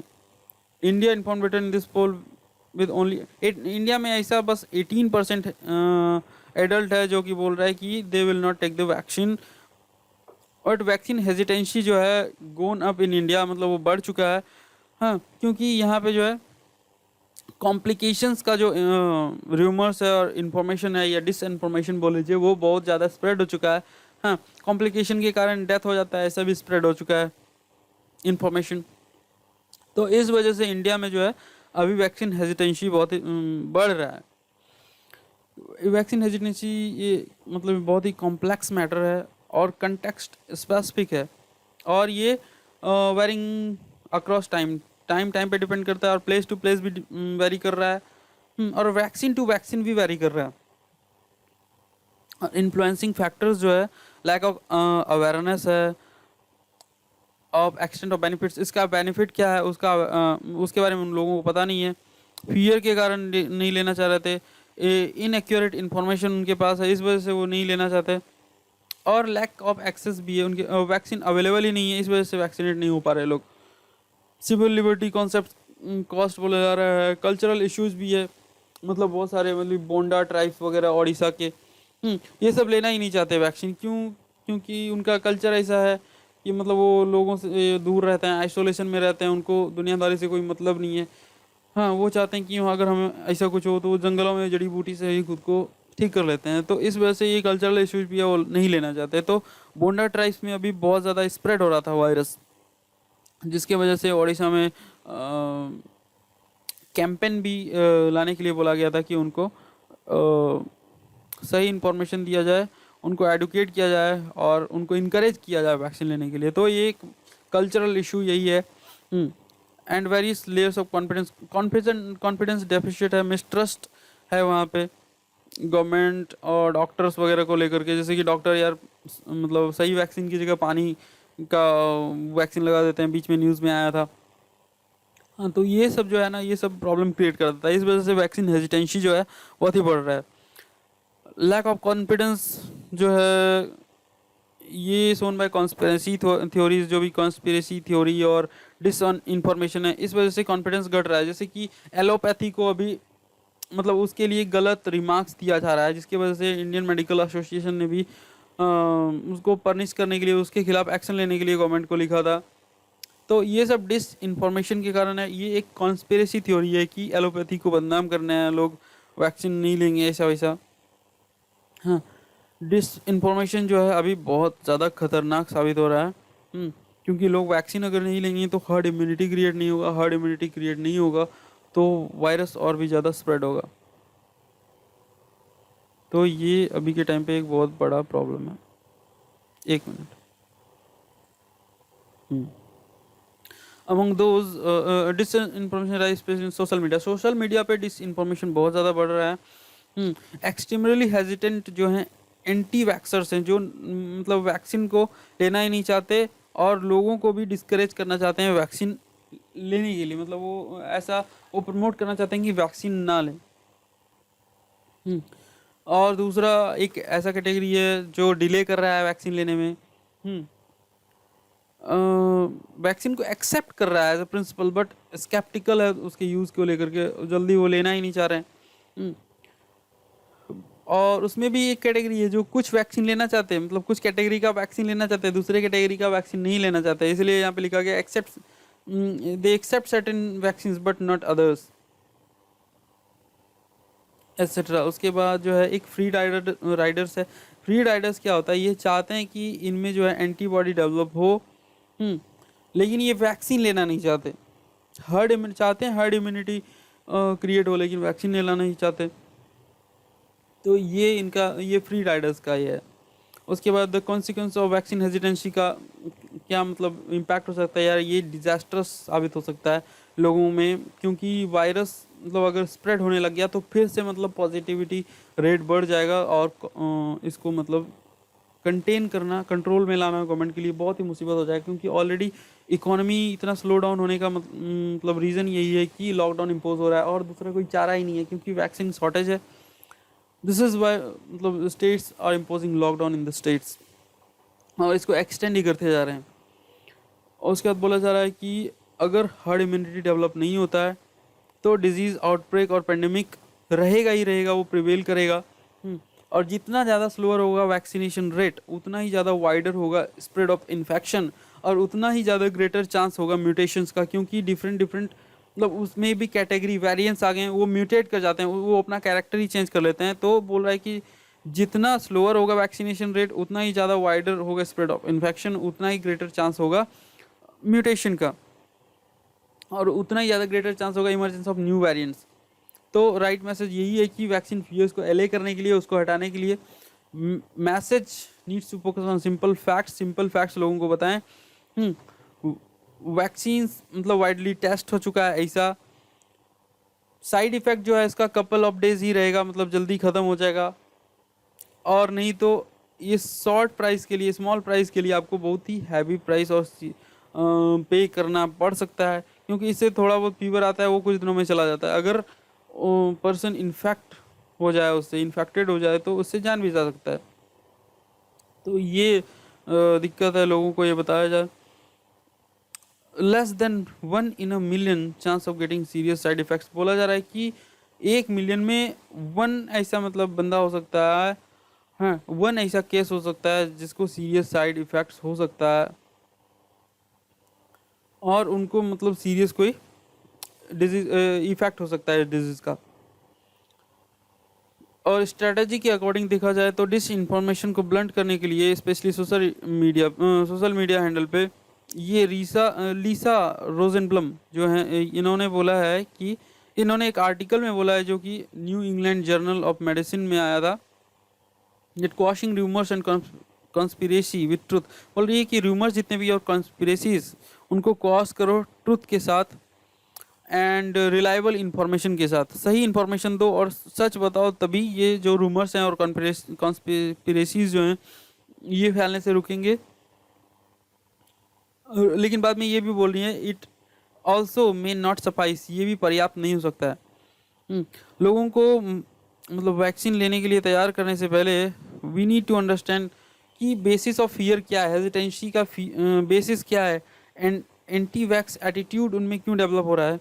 बाई चैलेंजिंग अनट्रूथ्स को चैलेंज करने के साथ साथ वी इन एडवर्टेंटली अनजाने में फीड द परसेप्शन कि we are actively suppressing the real truth. उसके बाद वो कंक्लूड करती है कि मतलब she concludes that often the most educated scepticals will be against explanations of scientific fact.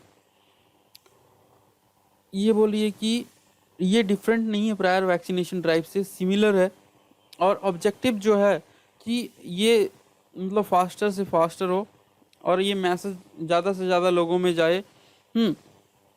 और ये साइंस पे बेस्ड नहीं हो, बट ये बेसिक गाइडेंस पे बेस्ड हो। उनको बेसिक गाइडेंस बताओ, इसका क्या बेसिक बेनिफिट है वो बताओ, प्रैक्टिकल इन्फॉर्मेशन सोशल मीडिया पे उनको दो।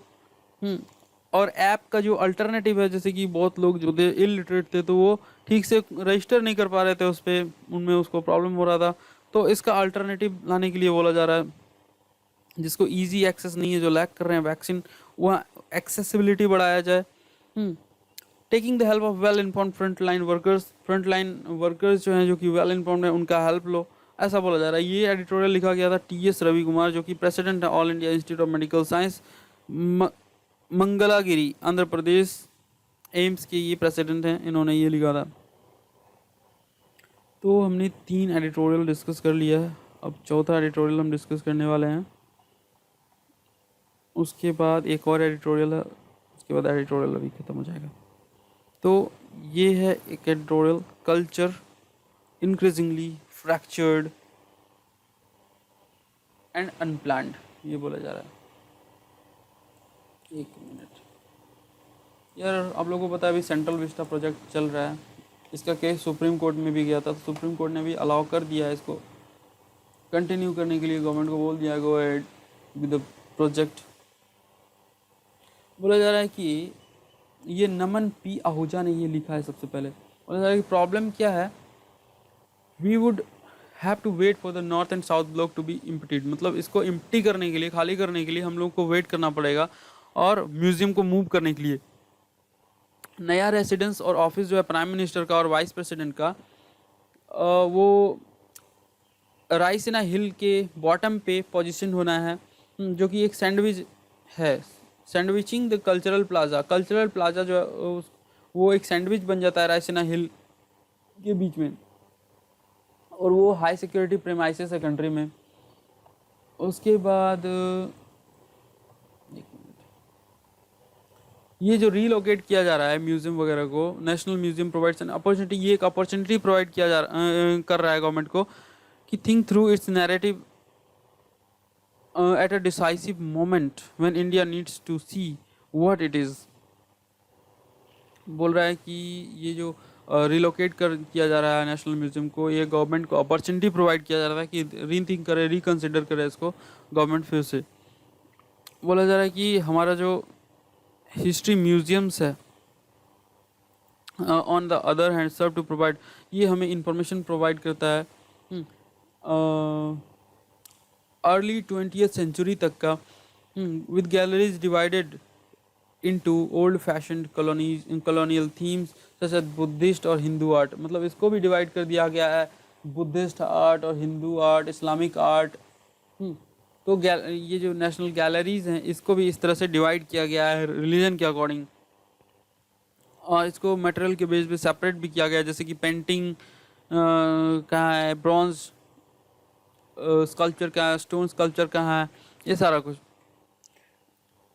उसके बाद ये डिस्कस किया जा रहा है कि मतलब what does shifting a museum practically mean, इसका मतलब क्या है अगर शिफ्ट करते हैं म्यूजियम को। तो बोला जा रहा है कि नेशनल म्यूजियम जो है उसमें फ्रेजाइल हड़प्पन टेराकोटास भी है, उसके बाद एशेस ऑफ बुद्धा का ऐश है, स्कल्पचर है, फाइन फिलिग्री है। उसके बाद जो स्कल्पचर का वेट है वो मैनी टन्स है, बहुत ज़्यादा टन का है। और requiring a feat of engineering to shift, मतलब शिफ्ट करने के लिए तो बहुत ही इंजीनियर्ड वे में शिफ्ट होना चाहिए, ऐसा बोला जा रहा है। There are bronzes from the iconic dancing girl का एक ब्रॉन्ज स्कल्पचर है वहाँ पे रखा हुआ, जो कि बहुत ही आइकॉनिक है। चोला ब्रॉन्जेस रखा हुआ है, तो ये मतलब क्या जो है स्टैटिक पोर्शन में आ सकता है कि चोला डायनेस्टी जो था ये कहाँ कहाँ पे रूल करता था ये वगैरह, इसका हिस्टोरिकल बैकग्राउंड से क्वेश्चन पूछ सकता है, तो ये स्टैटिक पोर्शन में आ सकता है। तो इसके बारे में पढ़ना बहुत ज़रूरी है, तो आप जाके इसके बारे में डिटेल में पढ़ लेना। तो वहाँ पे कॉइन्स को, सोलह ब्रॉन्जेस को और गोल्ड कॉइन्स को, सिल्वर कॉइन्स को, copper and bronze, every epoch, हर एक युग से इंडिया का जो है वहाँ पे रखा गया है, पुराने से पुराने टाइम का। उसके बाद एक मिनट, वहाँ पे प्रेशियस ज्वेलरी वगैरह भी पहले के टाइम का रखा हुआ है। निज़ाम ऑफ हैदराबाद का जो भी ज्वेलरी था वो सारा वहाँ पे स्टोर करके रखा गया है। उसके बाद पेंटेड जो वॉल था एंशिएंट केव का, उसको चाइना सेंट्रल एशिया से लाया गया था, वो पूरा का पूरा वॉल ही पेंटेड वॉल वहाँ पे रखा गया है। ये किसके द्वारा लाया गया था इंडिया में? सर ऑरल स्टीन के द्वारा लाया गया था। ग्रैंड इजिप्टियन स्टोन स्टैचू भी है वहाँ पे रखा हुआ। इंटायर वुडन चैरियट जो साउथ इंडिया टेम्पल से लाया गया था वहाँ पे रखा हुआ है। एक्स्ट्रा ऑर्डिनरी मेसोअमेरिकन सेरामिक्स रखा गया है from the Hira Manek collection and delicate textiles, बहुत ही नाजुक नाजुक textiles every part of South Asia से वहाँ पे रखा गया है। वहाँ पे एंडलेस मैन्यूस्क्रिप्ट्स हैं जो कि पहले मतलब पत्ते पे लिखा जाता था, पेड़ के छिलके पे लिखा जाता था, वो खुद से लिखा जाता था। अलग अलग लैंग्वेज में मैन्यूस्क्रिप्ट्स लिखा हुआ रखा हुआ है। पेंटिंग जो कि बीच बार भोज पत्र जिस पे खाना खाते हैं भोज वगैरह में, बीच बार पे पेंटिंग किया हुआ है वो रखा हुआ है। वहाँ पे पाम लीफ पे जो लिखा जाता था उस टाइम वो रखा हुआ है। पेपर पे जो लिखा जाता था वो रखा हुआ है। sheer scale of arranging for the packing and moving each of these items will present a logistical nightmare। मतलब बोला जा रहा है कि मतलब ये शिफ्ट जो होना है मटेरियल का एक जगह से दूसरे जगह, ये सही तरीके से होना चाहिए।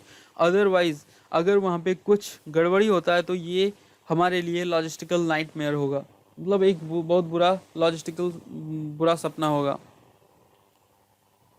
उसके बाद बोला जा रहा है कि इसको कौन एक्सेस करेगा, कि ये जो ऑब्जेक्ट को एक जगह से दूसरे जगह मूव किया जाएगा उसका कंडीशन अभी क्या है और मूव करने के बाद कैसा रहेगा, इसको कौन एक्सेस करने वाला है, तो इसके बारे में बात किया जाए। बोला जा रहा है कि 92 पोस्ट जो है वैकेंट था वहाँ पे नेशनल म्यूजियम में, जो कि क्लोज कर दिया गया कपल ईयर्स के बाद। कपल ऑफ ईयर्स पहले था ऐसा वैकेंसी वहाँ पे, बट अभी नहीं है, क्योंकि कारण इसका ये है कि जो क्वालिफाइड स्पेशलिस्ट चाहिए था उसमें इंडिया में से वो नहीं मिला, ईयर्स तक नहीं मिला, उसके बाद उसको पोस्ट को हटा दिया गया। डॉक्यूमेंट वाइज अगर देखें as per its own document, तो म्यूजियम में 2,06,000 ऑब्जेक्ट है, लेकिन ऑफिशियल म्यूजियम जो है म्यूजियम का वेबसाइट जो है इंडिया में, उसमें फ्रैक्शन ऑफ कलेक्शन ही है, मतलब कम है, वहाँ पे वेबसाइट पे कम दिखाया जा रहा है। उसके बाद बोला जा रहा है कि अगर म्यूजियम जो हमारा रिपोजिटरी है, इनहेरिटेंस जो हमारा धरोहर जो है उसमें वो सारा कुछ रखा हुआ है, then should we not know what we own before it is stored away. मतलब ये बोला जा रहा है कि ये जैसा कि हमारा धरोहर है ये, तो क्या ये हमारा जानने का अधिकार नहीं है कि वहाँ पे क्या क्या स्टोर्ड है वहाँ से उसको शिफ्ट करने से पहले। उसके बाद द चॉइसेस अहेड, आगे क्या चॉइस हो सकता है उसके बारे में बताया जा रहा है कि लॉस एंजलिस जो कंट्री है वहाँ पे एक म्यूजियम ऑफ आर्ट जो था उसको शट डाउन किया गया सिमिलर मूव को अंडरटेक करने के लिए। बोल रहा है कि अगर इसको रीबिल्ड करते हैं म्यूजियम को, कंपेरेबल स्क्वायर फुटेज कॉस्टिंग, ये मतलब $750 मिलियन कॉस्ट इसका हो सकता है। और रीफर्बिशिंग अगर करते हैं हम ओल्ड बिल्डिंग का, जैसे कि नॉर्थ ब्लॉक और साउथ ब्लॉक का, तो वहाँ पे नेसेसरी फैसिलिटीज़ को प्रोवाइड करना पड़ेगा, जिसका कॉस्ट भी हैवी हो सकता है और टाइम भी लगेगा साथ ही। इसके लिए एक्सेप्शनल स्किल का भी ज़रूरत है, आर्किटेक्ट्स का ज़रूरत है, नेसेसरी एक्सपीरियंस का ज़रूरत है। बिना एक्सपीरियंस का ये नहीं कर सकता, क्योंकि वो जो मतलब जो भी मटेरियल्स को शिफ्ट करना है बहुत ही ज़्यादा वैल्यूएबल मटेरियल है, हिस्टोरिकल मटेरियल है, तो बहुत मतलब सावधानीपूर्ण तरीके से उसको शिफ्ट करना पड़ेगा एक जगह से दूसरी जगह। उसके बाद government and the movement of the objects and people fitting them with the state of art storage security office, मतलब वहाँ पे स्टोरेज करने के बाद वहाँ पे सिक्योरिटी होना चाहिए, ऑफिसेस होना चाहिए, लाइटिंग होना चाहिए सही तरीके से, climate control and improving there floor loading capacity जो है वो इम्प्रूव किया जाना चाहिए। लार्जेस्ट पल्लवा और चोला स्कल्पचर जो है नेशनल म्यूजियम में, वो क्योंकि बहुत ज़्यादा टन का है, बहुत ज़्यादा हैवी मटेरियल है, तो फ्लोर लोडिंग कैपेसिटी भी उतना होना चाहिए ताकि वो उसका वेट बियर कर सके, जो कि एक मतलब स्ट्रेस डालता है हेरिटेज बिल्डिंग के ऊपर कि हम कैसे चीज़ों को लेके चल रहे हैं। वरिंगली अगर देखा जाए तो रिसेंट अपील सुप्रीम कोर्ट में जो दाखिल किया गया था to encourage the shift of India's top offices out of North and south Block, तो गवर्नमेंट के जो लॉयर्स हैं उन्होंने आर्ग्यू ये किया था कि बिल्डिंग जो है स्ट्रक्चरली अनसेफ है और इल इक्विप्ड है करंट अभी जो बेसिक नीड है उसको मीट करने के लिए, जैसे कि वहाँ पे फायर सेफ्टी के लिए कोई इक्विपमेंट नहीं है, अर्थक्वेक सेफ्टी के लिए कोई नॉर्म्स नहीं है। तो मुद्दा ये है कि अगर आपके लिए ये सेफ नहीं है तो बोला जा रहा है कि will they then be safe enough to house our country's greatest wealth and treasures, मतलब अभी कंट्री का जो ग्रेटेस्ट वेल्थ है और धरोहर है उनको वहाँ पे रखना, क्या ये सेफ हो सकता है। और बोला जा रहा है कि इसके लिए पर्सनल को कब हायर किया जाएगा, how long it will take, how much it will cost, मतलब कितना ज़्यादा ये लंबा टाइम लेगा लोगों को हायर करने के लिए, पर्सनल को हायर करने के लिए कितना ज़्यादा कॉस्ट को बियर करना पड़ेगा और कितना ज़्यादा ये सेफ होगा, तो इसके बारे में बात किया जा रहा है। और बोला जा रहा है कि कोई भी ऐसा डिटेल जो है पब्लिकली अवेलेबल नहीं है अभी तक। कोर्ट और पार्लियामेंट जो है इसके बारे में डिसाइड करेगा, क्योंकि ये वाइज नहीं है, मतलब ये वाइज नहीं है स्प्लिट करना इंटायर कल्चरल डिस्ट्रिक्ट को एक मोमेंट में, एक झटके में। परहैप्स दिस मूव्स ऑफर्स अस, ये मतलब ये जो मूव लिया जा रहा है ये हमें एक अनप्रेसिडेंटेड अपॉर्चुनिटी दे रहा है कि नेशंस की कैपेसिटीज़ जो हैं म्यूज़ियम के फील्ड में, म्यूज़ियम मैनेजमेंट के फील्ड में, उसको इम्प्रूव किया जाए इसको इन्हेंस किया जाए, जैसा कि कभी पहले नहीं किया गया था। बोला जा रहा है आइदर विद एपिटम और कलेक्टिव वेल्थ जो है, जो हमारा कलेक्टिव वेल्थ जो है नेशन का, ये बैलेंस में रहना चाहिए। ऐसा नहीं कि बिल्डिंग अगर पार्लियामेंट का बना रहे हैं तो नेशनल म्यूज़ियम जो भी है उसको डिस्ट्रॉय कर दिया जाए ऐसा, और वहाँ पे जो भी इनहेरिटेंस है, हिस्टोरिकल मटेरियल्स है, उसको डिस्ट्रॉय किया जाए। तो इसके बारे में था। उसके बाद एक एडिटोरियल और है, उसको हम डिस्कस कर लेते हैं, उसके बाद आज का एडिटोरियल ख़त्म हो जाएगा। ये है 9 pin bowling aimed at free speech privacy. Free speech और प्राइवेसी के ऊपर है, और इंफॉर्मेशन टेक्नोलॉजी रूल 2021 जो लाया गया है उसके बारे में बोल रहा है कि go against landmark judicial president. Supreme court ने 2017 में के.एस. पुट्टास्वामी केस में एक लैंडमार्क जजमेंट दिया था, जिसमें बोला था कि ये जो मतलब राइट टू प्राइवेसी जो है ये एक फंडामेंटल राइट है। तो बोला जा रहा है कि ये जो नया इंफॉर्मेशन टेक्नोलॉजी रूल 2021 आया है, ये लैंडमार्क जो जजमेंट था जुडिशरी का उसके अकॉर्डेंस में नहीं है, मतलब उसके विपरीत है। ये बोला जा रहा है कि सब्जेक्ट ऑफ कंसर्न अभी जो ये है कि नया जो IT guideline digital media rules 2021 लाया गया है, ये थ्रेटन करता है और डिप्राइव करता है सोशल मीडिया प्लेटफॉर्म को, और उनको सेफ हार्बर इम्यूनिटी नहीं देता है अगर वो नॉन कंप्लाई करता है इस रूल के साथ। ठीक है, पॉजिटिव एस्पेक्ट ये है कि गाइडलाइंस जो है equally glaring guidelines, there are equally glaring ambiguities and stifling ससेप्टेबिलिटीज।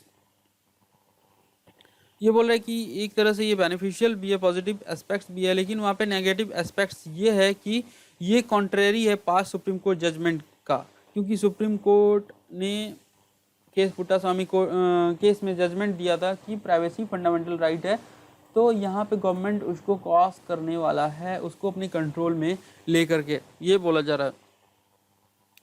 और रूल्स जो नया लाया गया आईटी रूल्स, उसको क्रेडिट भी दे रहा है। किस लिए दे रहा है? बोल रहा है कि इसमें ये मैंडेट किया गया है कि दे मैंडेट ड्यूटीज सच एज, मतलब removal of non consensual intimate, जो लोगों के द्वारा डिसलाइक किया जा रहा है, लोगों के द्वारा पसंद नहीं किया जा रहा है, जो भी नॉन कंसेंशुअल इंटीमेट पिक्चर है उसको 24 घंटे में हटाया जाए। इसके लिए क्रेडिट दिया जा रहा है गवर्नमेंट को, इस आईटी रूल्स को। और पब्लिकेशंस ऑफ कंप्लायंस रिपोर्ट, जो भी कंप्लायंस रिपोर्ट है उसको पब्लिश किया जाए और ट्रांसपेरेंट मैनर में, और ट्रांसपेरेंसी को इम्प्रूव किया जाए। साथ ही डिस्प्यूट रिजोल्यूशन मैकेनिज्म को इस्टेब्लिश किया जाए कंटेंट रिमूवल के लिए। हाँ, adding a label to information for users to know, जो भी कंटेंट है उस पर लेबल लगाना चाहिए इंफॉर्मेशन पे, जिससे कि यूजर्स को पता चलना चाहिए कि ये जो कंटेंट है ये एडवर्टाइज्ड है, ये पर्सनली ओन्ड है, ये स्पॉन्सर्ड है या एक्सक्लूसिवली कंट्रोल्ड है किसी के द्वारा। ये सारा कुछ उस पर लेबल होना चाहिए और लोगों को पता चलना चाहिए, देखने वाले को।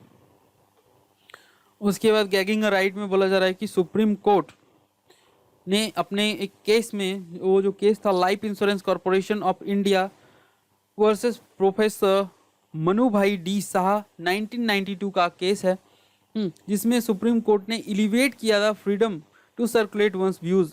किसी का व्यूज अगर है तो उसको फ्रीडम दिया जा रहा था, उसको एलिवेट किया जा रहा था।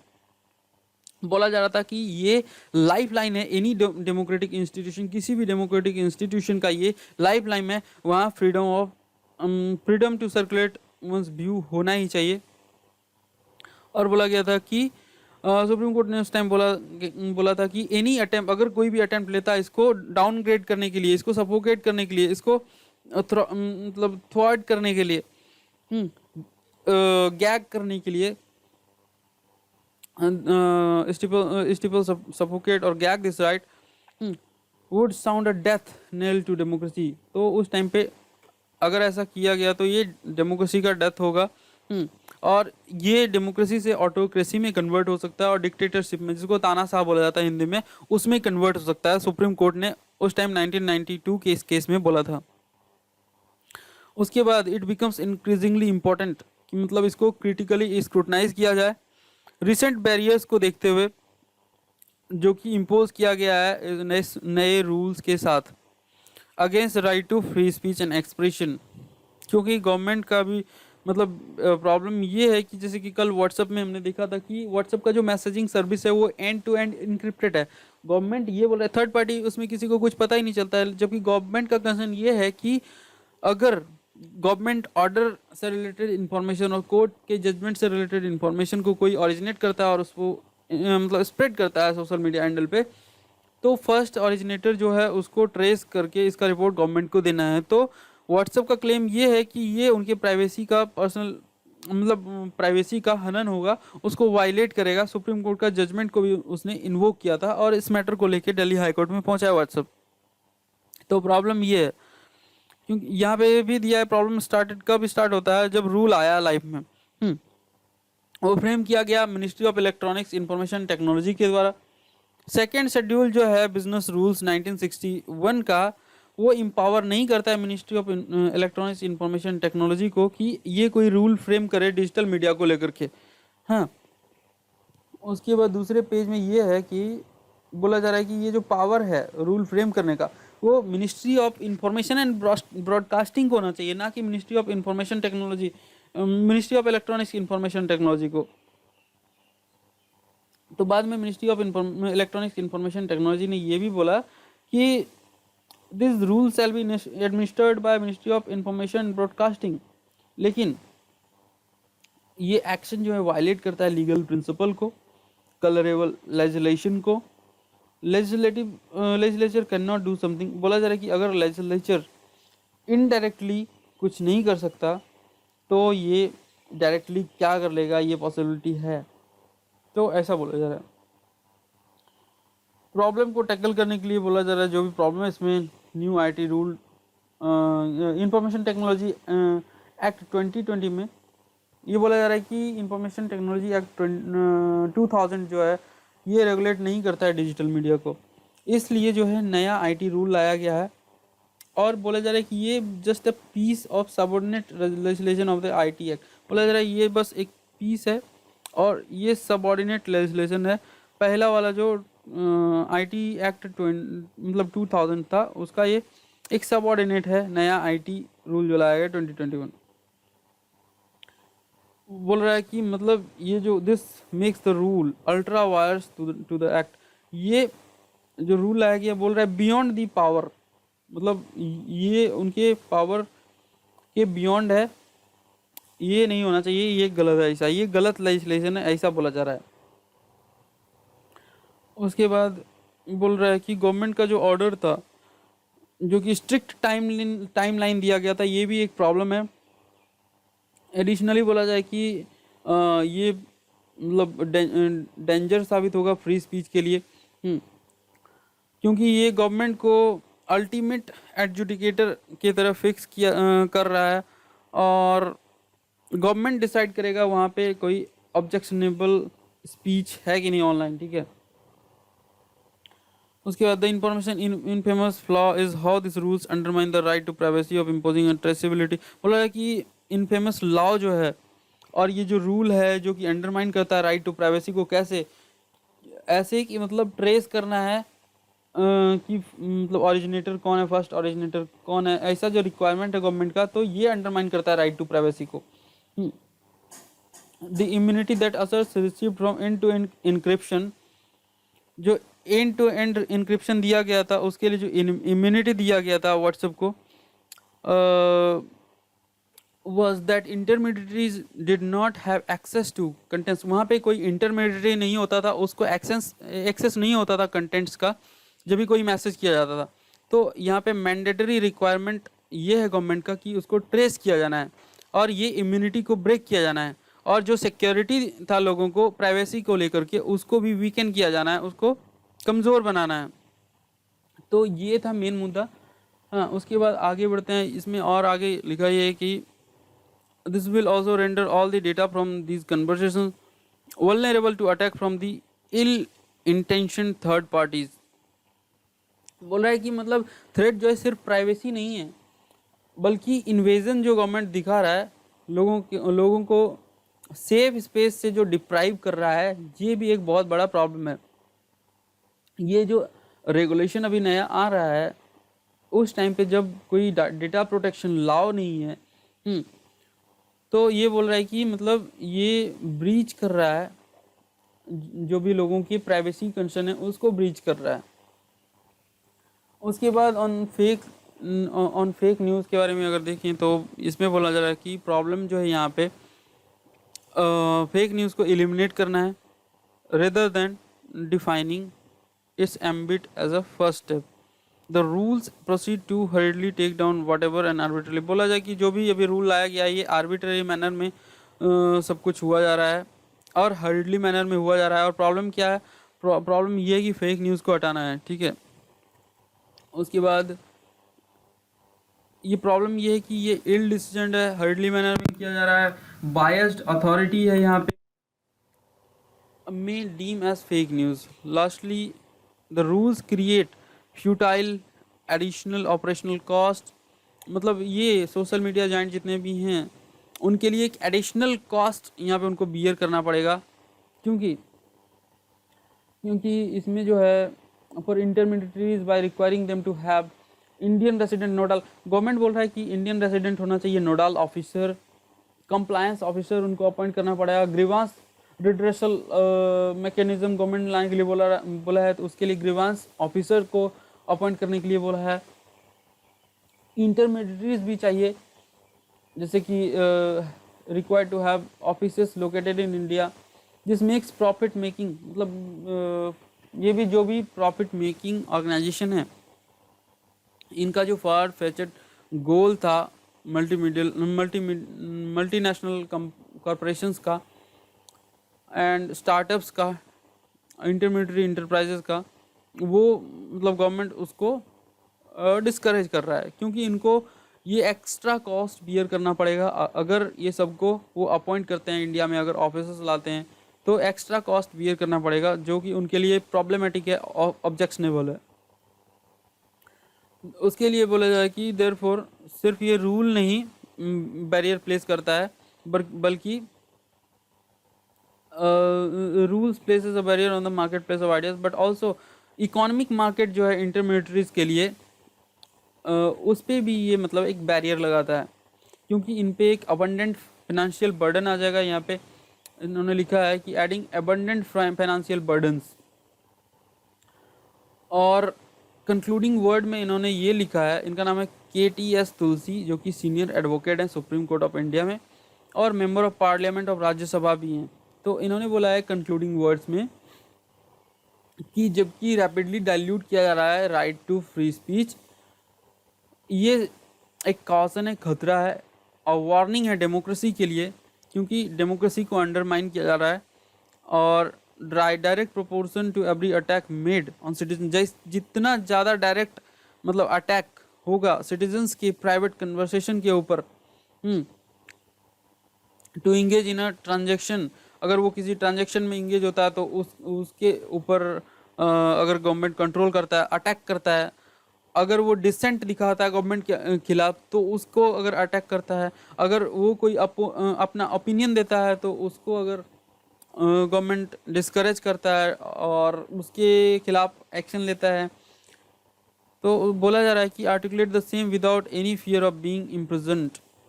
यहाँ पे ऐसा होना चाहिए कि लोग ऐसा कर सकें बिना फियर के कि उनको जेल किया जाएगा।